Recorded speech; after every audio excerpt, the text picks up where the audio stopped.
제24편 다윗의 시. 땅과 거기에 충만한 것과 세계와 그 가운데 사는 자들은 다 여호와의 것이로다. 여호와께서 그 터를 바다 위에 세우시며 강들 위에 건설하셨도다. 여호와의 산에 오를 자가 누구며 그의 거룩한 곳에 설 자가 누구인가? 곧 손이 깨끗하며 마음이 청결하며 뜻을 허탄한 데 두지 아니하며 거짓 맹세하지 아니하는 자로다. 그는 여호와께 복을 받고 구원의 하나님께 의를 얻으리니 이는 여호와를 찾는 족속이요 야곱의 하나님의 얼굴을 구하는 자로다. 문들아 너희 머리를 들지어다. 영원한 문들아 들릴지어다. 영광의 왕이 들어가시리로다. 영광의 왕이 누구시냐? 강하고 능한 여호와시요 전쟁에 능한 여호와시로다. 문들아 너희 머리를 들지어다. 영원한 문들아 들릴지어다. 영광의 왕이 들어가시리로다. 영광의 왕이 누구시냐? 만군의 여호와께서 곧 영광의 왕이시로다. 안녕하십니까 근수가족 여러분, 매일 말씀의 김예찬입니다. 오늘 말씀은 시편 24편입니다. 여러분, 우리가 시편을 읽을 때 거듭 말씀드리는 것은 시편이 그냥 시나 정보나 글이 아니라 오늘날을 살아가는 우리가 주님과 대화하고 주님과 교제하고 기도하는데 도움을 주는 지름길과도 같은, 그래서 이것의 고백이 나의 고백이 될 때 다윗이 만났던 하나님, 시편 기자들이 만났던 하나님이 나의 하나님이 되는 그러한 놀라운 책임을 알 수가 있습니다.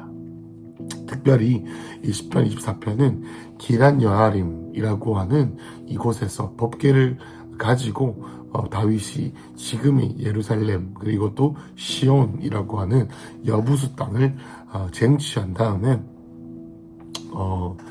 이 법궤를 가지고 오는 장면에서 쓴 그리고 불렀던 찬양입니다.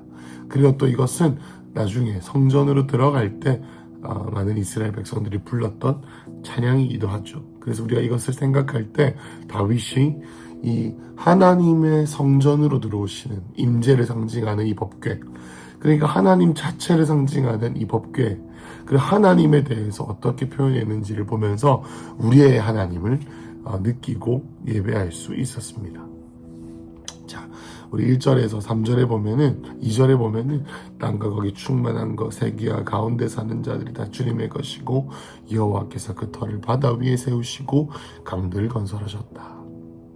여러분, 여기서 여호와의 것이라고 나와 있는데 이것은 엘로힘이라고 합니다. 여러분, 엘로힘이라는 단어를 우리가 잘 알죠. 엘로힘이라는 단어는 전능하신 하나님, 또 스스로 약속을 지으시고 언약을 세우시고 이루시는 우리 하나님이시다라는 것이죠. 그래서 보는 것입니다. 하나님께서 이제 드디어 이 법궤를 세우셔서 우리의 마음의 성전에, 그리고 우리의 지역의 성전에, 우리의 가정의 성전에, 우리 교회의 성전에 오실 텐데, 그 하나님이 들어오시는 모양이 마치 엘로힘 하나님이 온 땅의 주인 되심을 본과도 같도다. 그래서 그분의 나라를 세우신다.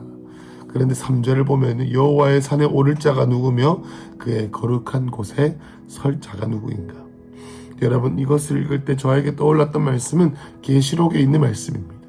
여러분, 요한이 하나님의 영에 감동되어 이끌려서 영적인 세계, 하늘에 갔을 때에 어떤 일을 경험하냐면 하나님의 그 마지막 때의 일하심이 담겨져 있는 7가지 그 두루마리가 있었습니다. 여러분이 인을 뗄 수 있는 사람이 없다. 인을 떼기에 합당한 자, 마지막 때 주 하나님 아버지 성부 하나님의 계획을 이룰 자, 성부 하나님의 계획을 실행에 옮길 자가 없음을 보고 그가 슬퍼했다라는 그런 감정을 표현한 적이 있습니다. 여러분, 3절에 보면 여호와의 산에 오를 자가 누구냐, 그 거룩한 곳에 설 자가 누구냐라고 하는 것입니다. 지금 다윗이 법궤를 가지고 하나님의 임재가 있는 곳, 그리고 또 주님이 거하신다고 하는 이 산인 시온산으로 지금 올라가고 있는 중이죠. 그런데 이 시온산에 올라가려고 하니 자기의 삶과 시온산에 올라가는 사람들의 마음의 상태와 시온산에 올라가는 그에 합당한 어떤 영적인 아이덴티티, 영적인 부르심의 상이 있다는 것을 그가 기도하는 중에 깨닫게 되죠. 누가 하나님이 다스리시는 이곳, 누가 하나님의 임재가 합당하게 주어져서 그가 있는 곳에 이 엘로힘 하나님의 모든 주권들이 성취되어지는 이 시온산이라고 하는 것, 그곳에 들어갈 수 있느냐라는 것이죠. 여러분, 이것을 우리가 받아들일 때 이런 것입니다. 하나님의 임재가 우리의 삶 가운데 풀어지고 하나님의 임재가 우리의 삶 가운데 깊이 주인되고 이 엘로힘 하나님이 우리를 다스리시는 그러한 삶이 되길 원하는데, 그러한 삶 가운데 들어가려면 우리가 어떤 사람이 되어야 하는가? 우리의 마음이 시온산이 되어 하나님이 우리의 삶 가운데 영광의 왕으로서 좌정하시고 우리의 교회와 우리의 가정과 우리의 환경이 주님 앞에 어떠한 사람이 되어야 되는가? 라는 것을 말합니다. 물어보는 것이죠. 누가 그 거룩한 곳에 들어갈 수 있겠느냐? 4절에 손이 깨끗하고 마음이 청결하고 뜻을 허탄한 데 두지 않고 거짓 맹세하지 않는 자다라고 나와 있습니다. 손이 깨끗하다라는 말은 뭐냐면 손은 행실을 상징하죠. 행하는 모든 행위가 정결하다라는 것입니다. 그리고 또 마음이 청결하다. 여러분, 마음이 무엇입니까? 주님의 사랑, 우리의 모든 행위의 동기가 되어지는 것이 바로 우리의 마음입니다. 여러분, 이 마음이다라는 것을, 그리고 또 정결하다라는 것을 히브리어 원어로 해석하니까 이렇게 해석이 되었습니다. 주님이 지명하여 택하신 것이다. 우리의 마음이 주님께서 지명하셔서 택하신 것이다. 그리고 하나님이 사랑하기 때문에 비워졌다. 이렇게 표현할 수가 있습니다. 그러니까 마음이 깨끗하고 성청결하고 손이 깨끗하다라는 것은 뭐냐면 우리의 마음이 주님께서 지명하셔서 선택하셨기에 주님만을 너무나도 사랑하기에 우리의 손과 우리가 하는 모든 일들이 하나님 앞에 깨끗한 행실을 한다. 올바른 삶을 산다라는 것입니다. 그 보면은 뜻을 허탄한 데 두지 않았다라는 것. 이것은 이런 것입니다. 우리의 영혼이, 우리의 영과 혼이, 영혼과 육체와 생명과 열정, 갈망, 식욕, 감정, 이 모든 우리의 어떤 지적과 인적인, 육적인 집합체를 상징하는 우리의 존재가 우상을, 헛된 것을 위해서 뜻을 품지 않는, 영혼을 드리지 않는다라는 표현입니다. 여러분 아시겠죠? 그러니까 이 하나님의 임재가 있는 것, 하나님의 다스림이 있는 것, 하나님의 다스림의 통로가 되는 사람은 삶을 올바르게 사는, 다른 말로 하나님을 경외하는 사람이다라는 것을 알 수가 있습니다.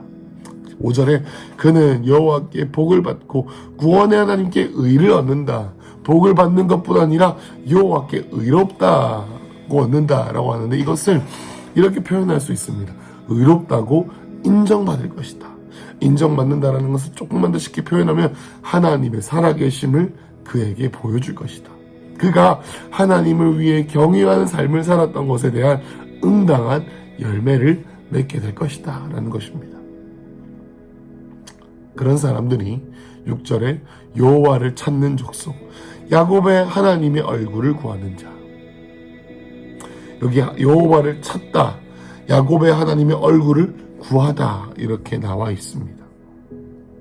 이것을 이렇게 생각하면 좋겠습니다. 우리가 여호와를 우리의 생각과 우리가 갖고 수 있는 모든 수단을 동원해서 찾고 구한다라고 표현할 수가 있겠습니다. 여러분, 그렇습니다. 하나님은 아무에게나 모든 사람에게 구원을 베푸시는 하나님이시지만 그의 삶 가운데 시온, 그의 삶 가운데 하나님의 임재가, 하나님의 나라가 풀어지게 하시는, 하나님의 다스리심이 풀어지는 통로가 되게 하시는 것은 모든 사람에게 주어진 것은 아니다. 하나님을 경외하는 사람에게 주님께서 그 가까우심, 하나님의 놀라우심을 드러나게 한다. 하나님의 의를, 그 사람이, 그 인간이 하나님을 찾고 구했던 것에 대한 열매를 맺게 하게 하신다라는 것이죠. 여러분, 그래서 7절부터 10절까지 우리가 잘 아는 말씀이죠. 문들아 머리를 들어라. 영원한 문들아 들어라. 영광의 왕이 들어가신다. 영광의 왕이 누구시냐? 강하고 능하신 여호와시로다. 문들아 너희 머리를 들으라. 영광의 왕이 누구시냐? 만군의 여호와 곧 영광의 왕이시로다. 여러분, 이 내용이 원래로는 이 법궤가 여호와의 전에 들어올 때 다윗이 옷이 벗겨지는 줄도 모르고 손을 들고 춤을 추며 주님을 찬양하는 가사였지만, 여러분, 오늘을 살아가고 우리가 앞에 얘기했던 것을 조금 더 깊이 이야기할 때 우리가 이 말씀을 어떻게 바라봐야 되냐면, 마치 이 다윗이 성에 있는 모든 문들을 의인화시켜서 이 성의 문들을 보고 어떻게 인격체로 표현하는 겁니다. 성의 문들아 높이 들어서, 문들아 머리를 들어서 우리 하나님이 오시는 것을 맞아라 라고 합니다. 여러분, 우리가 이것을 이 땅의 삶을 살 때 어떻게 표현해야 되냐면, 주님께서 저에게 주셨던 감동은 이것입니다. 하나님의 뜻이 하늘에서 이루어진 것처럼 이 땅에서 이루어져야 되는데, 나의 마음과 나의 삶과 나의 직장과 나의 쓴뿌리와 나의 관계의 모든 문들아 머리를 들지어다. 주님께서 들어오신다라는 겁니다. 여러분, 우리의 기도, 예수님께서 기도하셨던 것처럼 하나님의 뜻이 하늘에서 이루어졌던 것처럼 이 땅에서 이루어지기를 원합니다. 하나님, 이 마지막 때 주님이 다시 오시기를 원하는데, 다시 오시기를 원하시는 주님의 그 마음에 힘입어 내 삶이 정렬되어서 시온에 오르기 합당한 자가 되기 원하는데, 내 영혼이 시온에 올라 외치기를 소망합니다. 어떻게 외칩니까? 하나님이여 다시 오시옵소서. 주님 다시 오시옵소서. 주님 다시 오시기 위하여 내 삶을 정렬시켜 주시고, 주님 다시 오시기 위하여 내 마음과 내 삶과 내 모든 환경들 가운데에 영광의 왕이신 주님 오시옵소서. 또 뭐라고 말합니까? 8절에 강하고 능하신 여호와, 전쟁에 능하신 왕, 영광의 왕이신 주님, 이제는 죽으실 때는 어린 양과 같이 죽으셨지만 이제 오실 때 사자와 같이 구속하실 심판의 주로 주님께서 오실 텐데, 하나님, 내 삶이 그 심판주 여호와, 심판주 예수님을 맞이할 정결한 통로, 또 이 마지막 때 주님을 맞이할 수 있는 정결한 통로가 되기를 소망합니다. 오셔서 싸우실 것을 선포하여 주시옵소서. 나와 함께 싸워주시옵소서. 나와 함께 지금 이 아둘람굴과 같은 시간을 통과하는 지금 나의 쓴뿌리와 싸워주시고, 나의 환경과 싸워주시고, 나의 자아를 죽여주셔서 십자가를 온전히 통과함으로 주님께서 다시 오실 때 나를 사용하시고 나를 맞아주시도록, 그래서 하나님께서 이 땅에 사는 지금 이 시온으로 들어갈 수 있는 손이 깨끗하고 마음을 정결하고 뜻을 허탄한 데 두지 않는 여호와를 찾고 구하는 야곱의 세대가 이 공동체 가운데, 우리 교회 가운데, 가정 가운데 일어나도록 우리가 기도해야 될 줄로 믿습니다. 여러분, 이런 이야기들은 그냥 이야기가 아니라 영적인 실체요, 우리 가운데 일어날 수 있는 영적인 기적인 줄로 믿습니다. 여러분, 사모하는 자들에게 동일한 은혜가 있을 줄로 믿습니다. 사랑하는 건축가족 여러분, 오늘 하루, 그리고 추석을 시작하고 준비하는 우리 하루 가운데에 이러한 복이 있으시길 축복합니다. 어떤 복입니까? 하나님, 내 삶이 지금 연약함을 항상 마주하고 항상 어려움을 통과하는 것 같은 그러한 사방의 우겨싸임을 당하는 것 같은 시간이지만, 마치 어제 복상 본문처럼 사망의 음침한 골짜기를 달려가는 와중이지만은, 하나님, 내 영적인 실체와 영적인 위치가 시온으로 올라가기를 소망합니다. 하나님, 내 오늘 마음이 손이 깨끗하고 내 행위가 깨끗하고 마음이 정결하고 내 더 깊은 곳에 있는 나의 영혼이 뜻을 허탄한 데 두지 아니하고 주님만 바라볼 때에, 하나님, 내 영혼이 나의 육신의 갈망에서 비롯된 것이 아니라 시온에 서서 주님의 마음을 내가 누구보다 더 잘 알기에 하나님, 영광의 왕이 나에게 들어오소서. 영광의 왕이 하나님의 뜻이 하늘에서 이루어진 것처럼 이 땅 가운데 이루어지기를 소망하오니 오늘 나의 심령의 깊은 갈망의 변화, 영적인 위치의 변화, 하나님을 온 맘 다해 부르짖을 때 내 삶 가운데 있는 문들, 높아졌던 모든 문들이 이제 머리를 들어 주님 앞에 겸손하게, 주님 앞에 겸손하게 주를 구하는 하루 될 수 있게 하여 주십시오라고 주님께 나아가는 하루 되시기를 축복합니다. 기도하겠습니다. 하나님, 이 놀라운 하나님을 향한 이 다윗의 고백이 우리의 고백되어지기를 원하오니 주님 뜻을 나타나는 데 두었던 우리의 마음이 정결하지 못했던 우리의 마음, 우리의 원하는 대로만 했던 우리 더러워진 이 손에 주의 보혈의 능력을 힘입어 주님께 나아가오니 주여 우리의 영과 혼과 육을 하나님의 시온으로, 하나님의 임재가 있는 곳으로 인도하여 주시옵소서. 예수님의 이름으로 기도했습니다. 아멘.